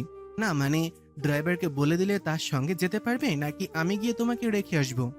চলো মামনি, তোমাকে আজকে আমি কলেজে দিয়ে আসি। কেন বাবা, নীল কোথায়? সে যাবে না কলেজে? নীলের তো সামনে পরীক্ষা, তাই সে আর কলেজে যাবে না। এখন শুধু কোচিং করবে, আর কলেজে যেতে তেমন একটা ক্লাস হয় না, তাই নাকি ও কলেজে যাবে না। আচ্ছা, নিজের আব্বু তুমি না হয়ে মেয়েটার কলেজে দিয়ে আসো। না, সমস্যা নেই, আমি একা একাই যেতে পারবো। কিন্তু গতকাল নীল কি বাসায় ফেরেনি? সে কি কোথাও গিয়েছে? আসলে ওর তো এখন তেমন একটা কলেজে ক্লাস নেই, তাই ও ভাবছিল যে ওর দাদুর ওখান থেকে কোচিংটা কাছে হবে, আর ও তো পড়াশোনায় মনোযোগী হতে পারবে এবং ভালোভাবে পরীক্ষাটাও শেষ করতে পারবে। তাই গতকাল তার দাদুর বাড়িতে গিয়েছে। এখন নাকি ও পরীক্ষার কয়দিন ওখানেই থাকবে। তার মানে ও সত্যি সত্যি নিজেকে আমার থেকে আলাদা করে রাখতে চাইছে। সমস্যা নেই, থাকুক ও ওর মতো। কিন্তু আমার এত খারাপ লাগছে কেন? কেন নিজের মধ্যে একটা শূন্যতা কাজ করছে? কেন বারবার মনে হচ্ছে কি যেন নেই, কি যেন নেই জীবনে, অসম্পূর্ণ। নীলের আব্বু আজকে আদিবাকে কলেজে নিয়ে এসেছে। নীলের আব্বু আদিবাকে কলেজ গেটে নামিয়ে দিয়ে অফিসের উদ্দেশ্যে চলে যায়। আদিবা কলেজ গেটে প্রবেশ করলে তার বন্ধুবান্ধব তাকে ঘিরে ধরে এবং তাদের সঙ্গে কথা বলে কলেজে ক্লাসের দিকে যেতে লাগে। হঠাৎ করে কলেজের পাশে দিকে পারে একটা বড় মেহগুনি গাছের শিকড়ের ওপর আদিবার চোখ আটকে যায়। সে কিছুটা দূরে এগিয়ে গিয়ে দেখে একটা মেয়ে মেহেদির বুকে মাথা রেখে শুয়ে আছে এবং মেহেদি তার মাথায় হাত বুলিয়ে দিয়েছে। দৃশ্যটা লক্ষ্য করে আদিবা আর এক সেকেন্ডও না দাঁড়িয়ে দ্রুত মেহেদির কাছে এগিয়ে যায় এবং সেখানে গিয়ে মেয়েটাকে মেহেদির থেকে টেনে তুলে মেহেদির গালে কষিয়ে একটা চড় মারে এবং রেগে চিল্লিয়ে বলতে থাকে, এসব কি হচ্ছেটা কি মেহেদি? কি হচ্ছে মানে? তুই করছিসটা কি? আর তুই আমাকে চর মারলি কেন? তুমি আমার সাথে এমন করে কথা বলছো কেন? কেমন করে কথা বলছি? তোর সাথে যেটা যায় তেমনভাবেই কথা বলছি। আর তাছাড়া 2 দিন তোর সাথে মিষ্টি কথা বলেছি, একটু ঘোরাফেরা করেছি বলে কি তুই আমার মাথা কিনে নিয়েছিস? তুমি না আমাকে ভালোবাসতে, তাহলে কোথায় গেল তোমার ভালোবাসা? ও তো আমি রোজই বাসি, এক এক দিন এক এক মেয়েকে। দেখো, তুমি জেনে গিয়েছো, ভালো হয়েছে। আমিও আর এই নাটকটা কন্টিনিউ করতে চাচ্ছিলাম না। যখন একটু হাত ধরতে চাই, যখনই একটু কিস করতে চাই, তখনই বলো এখন না, এখন না, বিয়ের পর। আরে এখন কি আর সেই যুগ আছে? আর তোমার সঙ্গে বিয়ে পর্যন্ত অপেক্ষা করবে কে? আমিও তোমার প্রতি বোর হয়ে গিয়েছিলাম। আমিও ভেবে পাচ্ছিলাম না কিভাবে তোমাকে ড্যাম্প করা যায়। যেহেতু তুমি আজকে দেখেই ফেললে, সেহেতু আজকে তো আর সত্যটা লুকানোর কিছু নাই। তার মানে এতদিন যা করেছো সব অভিনয় ছিল? তুমি কখনোই আমাকে ভালোবাসোনি। এতদিনের এত ভালোবাসা, এত প্রতিশ্রুতি সব মিথ্যে ছিল। মেয়ের জন্য পাতি ডায়লগ। মেহেদি আদিবাকে আর কিছু বলার সুযোগ না দিয়ে মেয়েটিকে নিয়ে চলে যায় এবং আদিবা বেশ কিছুক্ষণ ওখানে দাঁড়িয়ে থেকে মেহেদি এবং ওই মেয়েটির যাওয়া লক্ষ্য করে। এরপর আদিবার বন্ধুবান্ধব সবাই আদিবাকে সান্ত্বনা দেওয়ার জন্য তার দিকে এগিয়ে যেতে লাগলে আদিবা তাদেরকে হাতে ইশারে থামিয়ে দেয় এবং দৌড়ে কলেজের বাইরে চলে যায়। আদিবাকে বেশ কিছুক্ষণ ধরে রাস্তা দিয়ে হাঁটার পরে হঠাৎ করে ঝুম বৃষ্টি শুরু হয়, কিন্তু কেন যেন না আজকে কোনো কিছুই আদিবাকে আটকাতে পারছে না। সেই ঝুম বৃষ্টি উপেক্ষা করে সামনের দিকে এগিয়ে চলেছে। আজ তার বৃষ্টির পানি ও চোখের পানি মিলেমিশে একাকার হয়ে গিয়েছে। আজ কেন যেন মনে হচ্ছে প্রকৃতিও আদিবার মতো দুঃখী হয়ে গিয়েছে। আদিবার যেমন অশ্রু ঝরছে, প্রকৃতিরও যেন অশ্রু ঝরাতে ব্যস্ত হয়ে পড়েছে। আদিবা কোথায় যাচ্ছে, কি করছে সে নিজেও বুঝতে পারছে না। সে শুধু এতটুকু জানে সে ঠকে গিয়েছে, চরমভাবে ঠকে গিয়েছে। সে আজ বুঝতে পেরেছে এতদিন সে এক অন্ধ গোলকধাঁধার মধ্যে ছিল, যেখানে শুধু তার অস্তিত্ব ছিল আর কেউ ছিল না তাকে সঙ্গ দেওয়ার জন্য, যা ছিল সব মরীচিকা। আদিবা হঠাৎ রাস্তার মাঝে হাঁটু গেড়ে বসে পড়ে এবং আকাশের দিকে তাকিয়ে সজোরে চিৎকার করে ওঠে এবং চিৎকার দিয়ে ডুকরে ডুকরে কাঁদতে থাকে। এভাবে কয়েক ঘন্টা বৃষ্টিতে ভেজার পর সে বাড়ি ফিরে যায় এবং বাড়ি গিয়ে কোনো কিছু না বলে, কোনো দিকে না তাকিয়ে কেমন যেন জমে যাওয়া পাথরের মতো সরাসরি তার ঘরে গিয়ে দরজা লক করে দেয়। আদিবার আজকের ব্যবহার কেমন যেন অদ্ভুত লাগে সকলের কাছে। আদিবা তো সচরাচর এমন করে না। আদিবার মা অনেকবার আদিবাকে ডাকাডাকি করেছে, কিন্তু আদিবা কোনো উত্তর দেয়নি। আর এদিকে অনেকটা দেরি হয়ে যাওয়ার পরও আদিবা যখন বাড়িতে ফেরে না, তখন আদিবার শাশুড়ি মানে নীলের মা আদিবাদের বাড়িতে আসে এবং আদিবার মাকে জিজ্ঞেস করে আদিবা এসেছে কিনা। তখন আদিবার মা বলে, আদিবা এসেছে এবং তার রুমে নাকি শরীর খারাপ, তাই সে রুমে রেস্ট করছে। নীলিমা অবশ্য আদিবার সাথে দেখা করতে চেয়েছিল, কিন্তু আদিবা নিজেকে গুটিয়ে নিয়েছে। সে কারোর সঙ্গে দেখা করতে চায়নি। নীলিমা বুঝতে পারে আদিবা হয়তো কোনো কারণে ডিস্টার্ব, তাই তাকে বিরক্ত না করে ফিরে যায় এবং বলে যায় তার মুড ভালো হলে সে যেন বাড়ি যায়। আর যদি এখানে কিছুদিন থাকতে চায় তাও থাকতে পারে, এতে তাদের কোনো সমস্যা নেই। এটা জানার পর আদিবার মা ভীষণ খুশি হয়। সে তার মেয়েকে তাদের পরিবার ছেড়ে নিজের এক পরিবারের কাছে গিয়েছে, যে পরিবার সকলে তাদের ভীষণ ভালোবাসে। কিন্তু আদিবার মা একটু আফসোস করে যে তার মেয়ে এই ভালোবাসার মূল্য দিতে জানল না। আদিও লক্ষ্য করে তার বোনের কিছু একটা হয়েছে, কিন্তু সে তার নিজের ইগোর জন্য তার বোনের কাছে যায় না, কথা বলে না। আজ বেশ কয়েকদিন পর আদিবা একটু স্বাভাবিক হয়ে বাড়ির ছাদে এসেছে। এসে চাঁদের দিকে তাকিয়েছিল। হঠাৎ করে আদি নিজের ঘরে নেট না পেয়ে ছাদে এসেছিল ফোনে কথা বলার জন্য, কিন্তু এসে দেখে আদিবা আকাশের দিকে তাকিয়ে কি যেন একটা ভাবছে। হঠাৎ আদিবাকে দেখার পরে আদিবার নীলকে করা অপমানের কথা মনে পড়ে যায় এবং সে খুবই নিচে নেমে যেতে নিলে এমন সময় আদিবা তাকে পিছন থেকে ডেকে ওঠে। আদি, চলে যাচ্ছি যে।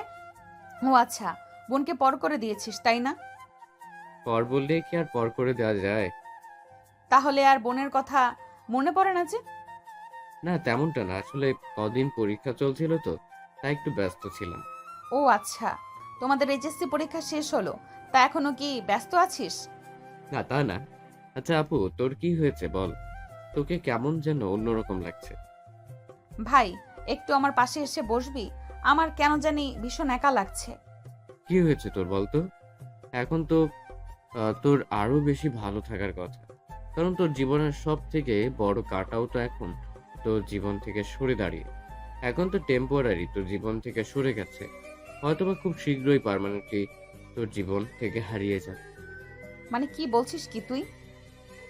চিন্তা করিস না, তুই যতটুকু খারাপ আছিস ততটুকু খারাপ লাগাও নিমিশেই তোর জীবন থেকে হারিয়ে যাবে। হয়তো 2-1 দিনের মধ্যে ডিভোর্স লেটার হাতে পেয়ে যাবে। পাগল হয়ে গেছিস তুই? কি বলছিস কি তুই এইসব? যা বলছি একদম সত্যি কথা বলছি। নীল স্টুডেন্ট ভিসায় বাইরে যেতে চায়, কারণ সে তো চোখের সামনে থাকতে নাকি না তুই না, সে কেউই কখনো ভালো থাকে। তাই সে তার জীবন থেকে চিরতরে হারিয়ে যেতে চায়। তাই আইনি যত জটিলতা আছে সেগুলোর চেয়ে দেশে থাকতে থাকতে মিটিয়ে দিয়ে যাবে। চিন্তা করিস না। তখন তুই মনের মানুষের কাছে ফিরে যেতে পারবি, সমস্যা নেই।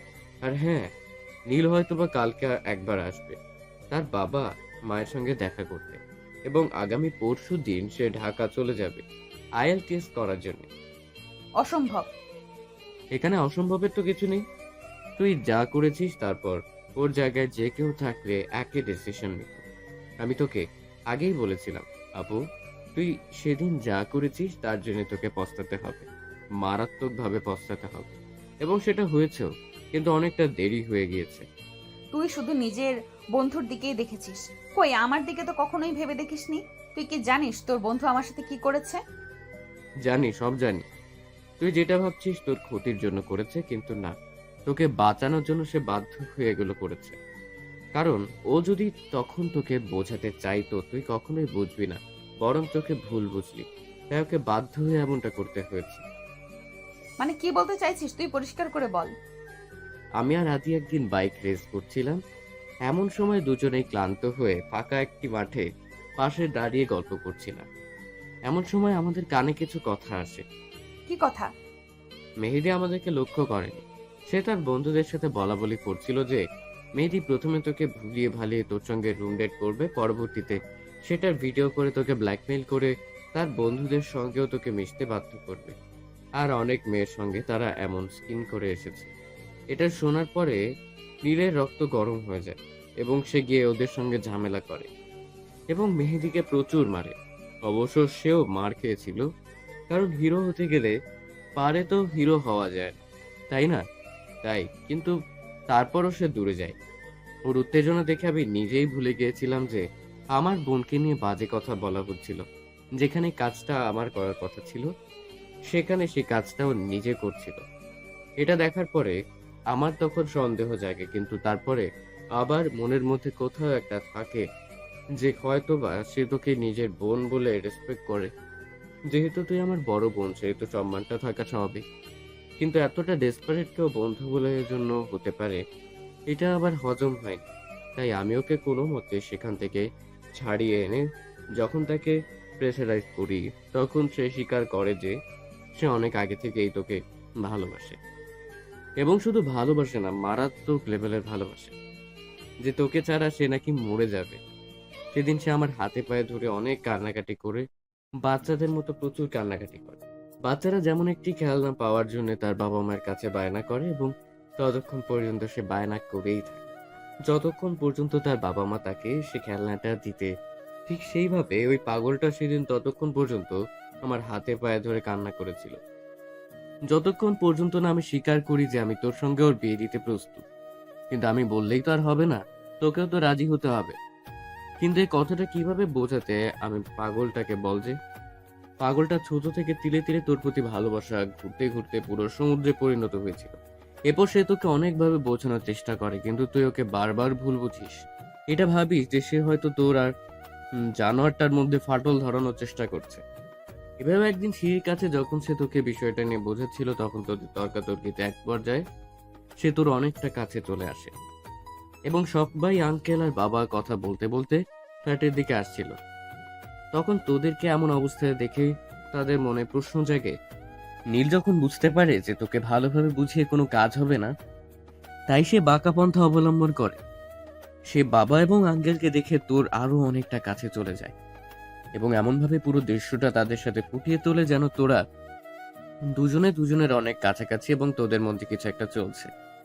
এরপর আঙ্কেল আর বাবা যখন তোদেরকে প্রশ্ন করে, তখন তুই উত্তর দেওয়ার আগে ও বলে যে হ্যাঁ, তোদের মধ্যে অনেক আগে থেকে সম্পর্ক এবং তোরা একে অপরকে ভীষণ ভালোবাসিস। তোরা একে অপরকে ছাড়া বাঁচতে পারবি না, এবং তোরা বিয়ে করতে চাস। বিষয়টা আঙ্কেল এবং বাবা আমার সাথে শেয়ার করেছে এবং আমাকে জিজ্ঞেস করেছে, কিন্তু কি করব? পাগলটার কাছে হার মেনে, তার ভালোবাসার কাছে হার মেনে আমাকে উপায়ন্তর না পেয়ে স্বীকার করতে হয়েছে যে হ্যাঁ, ও যা বলেছে সত্য। কিন্তু আমি কি জানতাম যে আমার কুলাঙ্গার বোন তার ভালো মানুষের এই দাম দেবে, তার ভালোবাসাটাকে উপেক্ষা করবে। এরপর আঙ্কেল আর বাবা পরিবারের সঙ্গে কথা বলে দেরি না করে ওই দিনই তোদের বিয়ের ব্যবস্থা করে। এবং ঘরোয়াভাবে তোদের বিয়েটা দিয়ে দেয়। তোদের বিয়ের দিন তোকে নীল আবারও অনেকবার বোঝানোর চেষ্টা করে, কিন্তু তুই না বুঝি উল্টো বারবার ওকে অপমান অপদস্থ করার জন্য মেহেদিকে ভালোবাসার কথা বলিস। এটাও ভীষণ ডেসপারেট হয়ে যায় এবং এটা ভাবে যে তোর সঙ্গে সেদিন যা হয়েছে এরপরে তুই আর মেয়েদের কাছে ফিরে যাবি না। তোকে নিজের সাথে আটকে রাখার জন্য বোকাটা কি অন্যায়টা করে ফেলেছে, তবে পারলে তাকে ক্ষমা করে দিস। আদি এক নিঃশ্বাসে কথাগুলো বলা শেষ করে। আদি যতক্ষণ কথা বলছিল আদিবা ততক্ষণ নীরব দর্শকের মতো তার দিকে যে কথাগুলো শুনছিল এবং অঝরে চোখের পানি ফেলছিল, কারণ সে জানে তার দ্বারা ঠিক কতটা বড় ভুল হয়েছে এবং অন্যায় হয়ে গিয়েছে। সে মরিচিকার পেছনে ছুটে গিয়ে তার জীবনের অস্তিত্ব হারাতে চলেছে। এরপর আদিবা হঠাৎ করে শব্দ করে কান্না শুরু করে দেয় এবং আদিবার দিকে ভালো করে লক্ষ্য করে এবং বলে, এখন কান্না করছিস কেন? এখন কান্না করে কোনো লাভ আছে? যা হয় তা তো হয়ে গিয়েছে। ভাই প্লিজ কিছু একটা কর, আমার নীলকে প্রয়োজন। প্লিজ ভাই, বন্ধুর জন্য তো অনেক করলি, এবার একটু নিজের বোনের জন্য কর প্লিজ। আমি কি করতে পারি? এখানে যা করার তুই করেছিস, এবারও যা করার তুই করবে। তুই চাইলেই অনেক কিছুই করতে পারিস। মানে? তুই শুধু একবার নীলকে আমার কাছে নিয়ে এরপরে যেইভাবেই হোক, যেমন করেই হোক, ওর হাতে পায়ে ধরে হলে ওকে আমি নিজের কাছে আটকে রাখবো। আমি কোনোভাবে নীলকে হারাতে চাই না। প্লিজ ভাই আমাকে সাহায্য কর। কিন্তু আমি কিভাবে কি করব? ও কি আর আসবে? ঠিক আসবে। ও আসবে না, ওর খার সহকারে আসবে। ওর এত বড় সাহস, ও আমাকে একা রেখে বাইরে যাওয়ার চিন্তা করে কিভাবে? শোন, তোকে একটা কাজ করতে হবে। কি কাজ? শোন, এদিকে আয়। ভাই রে ভাই, তোরা জামাই বউ দুজনেই এত ক্রিমিনাল মাইন্ডে কিভাবে হতে পারিস? বেশি কথা না বলে যা বলছি তাই কর, না হলে দুইটারে যে কি করব তা তোরা নিজেরাও জানিস না। ওকে ওকে ঠিক আছে, করব। এখন চল, অনেক ঘুম পাচ্ছে, ঘুমোবো। তুই গিয়ে ঘুমা, এখন আমার ঘুম আসবে না। ঠিক আছে, তুমি এখন বইয়া বইয়া তোমার জামাইয়ের দুঃখে স্যাড সং শোনো, আমি গিয়া ঘুমাই। যাক, কাল আবার প্রচুর কাজ। আদি হাই তুলতে তুলতে ছাদ থেকে নেমে যায়। এরপর আদিবা ওখানে বসে কিছুক্ষণ একটা ভাবে। এরপর হঠাৎ করে তার মুখে একটা রহস্যময় হাসি ফুটে ওঠে। আরও কিছুক্ষণ আগে ছাদে বসে থেকে ঘরে ফিরে আসে। এভাবে রাতটা কেটে যায়। সকালে খুব ভোরে আদি নীলকে ফোন করে এবং হঠাৎ এত সকালে ফোন দেখে আদি দ্রুত উঠে বসে। এত সকালে তো আদি কখনো ফোন দেয় না, তাহলে আজকে কেন ফোন দিচ্ছে? বাড়িতে সব ঠিক আছে তো? কারো কোনো বিপদ হয়নি তো? আদিবা ঠিক আছে তো? এমন কিছু উদ্ভট চিন্তা করলে মাথায় গিয়ে নীল ফোন রিসিভ করে সাথে সাথে আদি অনেক উত্তেজনা নিয়ে বলে, নীল ভাই নিয়ে আপু আপু আপ কি হয়েছে আদিবার? আদি কথা বলছিস না কেন? কথা বল, কি হয়েছে আদিবার? ও ঠিক আছে তো? ওর কোনো ক্ষতি হয়নি তো? কি রে, কথা বল। নীলাপু রাগ করে বাড়ি থেকে বেরিয়ে যাওয়ার পথে হঠাৎ করে একটা বড় ট্রাক এসে আপুকে মেরে দিয়েছে। আমার আপু অবস্থা খুব খারাপ, কি হবে কিচ্ছু বলা যাচ্ছে না। তুই কি একবার আসবি? কি বলছিসটা কি আদি? আমার আদিবার কি হয়েছে? কোথায় আছে সে? আমি জানি না রে, কি হবে কিছু বুঝতে পারছি না। একটু তাড়াতাড়ি পাড়ার শেষে ওই বড় মাঠের কাছে চলে আয়, ওখানে আপুর অ্যাক্সিডেন্ট হয়েছে। আমার আদিবার যদি কিছু হয় আমি কিন্তু সব কিছু ধ্বংস করে ফেলবো। আদি, আমার আদিবার যেন কিছু না হয়, আমি না আসা পর্যন্ত। আমি এক্ষুনি আসছি। কথাটি বলে নীল আর কোনো কিছু না ভেবে তার বাইকটা নিয়ে ফুল স্পিডে বাইক চালিয়ে তাদের পাড়ার শেষে ওই বড় রাস্তার কাছে চলে আসে। এসে দেখে সব কিছু কেমন যেন নির্জন, সিমসাম, আশেপাশে কেউ নেই। এখানে সে বেশ কিছুক্ষণ আগে খুব বড় একটা অ্যাক্সিডেন্ট হয়েছে এমন কোনো চিহ্ন পাওয়া যাচ্ছে না। এরপর নীল চারপাশে পাগলের মতো খুঁজতে থাকে। সে বারবার আদি এবং আদিবার নাম ধরে জোরে জোরে ডাকতে থাকে এবং পাগলের মতো এদিক ওদিক খুঁজতে থাকে। হঠাৎ করে নীল লক্ষ্য করে মাঠের ওই পাশে বড় গাছটা নিচে কেউ একজন বসে আছে। নীল আস্তে আস্তে সেদিকে এগিয়ে যায়। নীল যত এগিয়ে যাচ্ছে সে অবয়টা তার কাছে তত স্পষ্ট হচ্ছে। নীল যত কাছে যাচ্ছে তার হার্টবিট যেন আরও তত জোরে বিট করছে। তার এমন অনুভূতি হচ্ছে যেন আত্মাটা এখনই বেরিয়ে আসবে। নীল একদম কাছে গিয়ে দেখে একটা মেয়ে নীল রঙা জর্জেট শাড়ি পরে হাতে কিছু একটা নিয়ে বসে আছে। এরপর নীল মেয়েটির একদম কাছে গিয়ে কাপা কাপা গলায় বলে, কে কে কে? নীলের ডাক শুনে আস্তে আস্তে মেয়েটি উঠে দাঁড়ায় এবং নীলের দিকে ঘুরে। মেয়েটি নীলের দিকে ঘুরতে দেখে অপরূপ সৌন্দর্যে সঞ্চিত এই মেয়েটি আর কেউ নাই, তার মনে রানী, তার হার্টবিট, তার সুইট হার্ট আদিবা। নীল আর এক সেকেন্ডও দেরি না করে ঝড়ের বেগে গিয়ে শক্ত করে জড়িয়ে ধরে আদিবাকে, যেন ছেড়ে দিলে সে কোথাও হারিয়ে যাবে, এবং অস্বাভাবিক হারে জোরে জোরে শ্বাস নিচ্ছিল। নীলের এমন অস্থিরতা দেখে অটোমেটিক আদিবার মুখে একটি হাসি রেখা ফুটে ওঠে এবং সে আলতো হাতে নীলকে জড়িয়ে ধরে। বেশ কিছু সময় এভাবে অতিবাহিত হওয়ার পরে নীল যখন বুঝতে পারে, তখন সে এক ঝটকে আদিবাকে তার থেকে বেশ কিছুটা দূরে সরিয়ে দিয়ে পেছন ফিরে জোরে জোরে 2-3 বার শ্বাস নিয়ে আদিবার দিকে ফিরে বলে, এসবের মানে কি? কোন সবের? আমাকে মিথ্যে বলা হয়েছে কেন? আপনি জানেন আমার কি অবস্থা হয়েছিল? আরেকটু হলে প্রাণটাই বেরিয়ে যাচ্ছিল। আপনার আমাকে অপমান করে শান্ত হননি, তাই না? এখন কি প্রাণটা নিতে চান? আমি জানি সেটা আমার শোনার কিছুই নেই, কিন্তু আগে তুমি বলো, তুমি না আমাকে ডিভোর্স দিচ্ছিলে, বিদেশ চলে যাচ্ছিলে, তাহলে আমার মরার খবর পেয়ে এমন হাইপার হয়ে ছুটে এলে কেন? যেহেতু তুমি আমাকে ভালোই বাসো না, সেহেতু আমি মরলাম কি বাঁচলাম সেটা দিয়ে তোমার কি? তোমার তো চলে যাওয়ার দরকার, তাই না? আমার থেকে দূরত্ব চাই, তো যাও চলে। আমি মরে গেলে তোমার কি? তাহলে তো তোমার আরো ভালো, আরো বেশি দূরত্ব পাবে। আদিবার কথা শুনে নীল আরও রেগে যায় এবং সে দ্রুত গতিতে আদিবার থেকে এগিয়ে গিয়ে আদিবার গলা চেপে ধরে এবং বলে, আমাকে ধ্বংস করতে চাও, তাই না তুমি? হাই, কি বলো তুমি? ধ্বংস হলে আমাদের অস্তিত্বের কি হবে? সে দুনিয়াতে এসে কাকে বাবা বলে ডাকবে? নীলের কথা পুরো শেষ না হতেই যখন নীলের সম্মতি ফিরে, তখন সে কি বলেছে তখন সে অবাক দৃষ্টিতে আদিবার দিকে লক্ষ্য করে এবং হাতের আঙ্গুল দিয়ে ইশারা করে যে সে যেটা বলেছে এটা সত্যি কিনা। এমন সময় আদিবার চোখের ইশারায় সম্মতি জানায় যে হ্যাঁ, সেটা সত্য। অমনি নীল কয়েকবার নিজের মুখে হাত দিয়ে মাথায় দিয়ে আর কয়েকবার জোরে জোরে শ্বাস নিয়ে উপনিস মাথা ঝাঁকিয়ে আবার আদিবাকে লক্ষ্য করে এবং আদিবাকে আবার জিজ্ঞেস করে আসলে সত্যি কিনা, নাকি সকলের মতো এটাও কোনো মিথ্যা ছলনা। আদিবা এবার কিছুটা পথ নীলের দিকে এগিয়ে আসে এবং আদিবার হাতে লাল রঙের গোলাপের গুচ্ছ ছিল, সেটা দিয়ে হালকা করে নীলের মাথায় বাড়ি দিয়ে নীলকে জড়িয়ে ধরে। তার এক হাত দিয়ে নীলের অন্য হাত নিজের পেটে রাখে এবং বলে, নিজেই অনুভব করে দেখো তো, অনুভব করতে পারো কিনা নিজের অস্তিত্বকে। নীল এবার বুঝতে পারে আদিবা আর যাই হোক এবার অন্তত মিথ্যা বলছে না, তাই সে শক্ত করে আরো আষ্টে পিষ্টে আদিকে জড়িয়ে ধরে এবং আদিবার ঘাড়ে গলে অসংখ্য চুমু দিতে থাকে এবং বলতে থাকে, বাবাকেই বাবা বলে ডাকবে আবার আমাকে আজকে স্বর্গীয় এত বড় সুখ দেওয়ার জন্য তোমাকে অসংখ্য অসংখ্য ধন্যবাদ প্রিয়তমা। এই সংবাদের পরিবর্তে পুরো জীবন তোমার চাইলে মারতে পারো, চাইলে টিকিয়ে রাখতে পারো, তবে কখনো ছুঁড়ে ফেলে দিও না, তাহলে কিন্তু আর বাঁচতে পারবো না। ভালোবাসি প্রিয়তমা, ভীষণ ভালোবাসি। ভালোবাসি পিচ্ছি, খুব করে ভালোবাসি।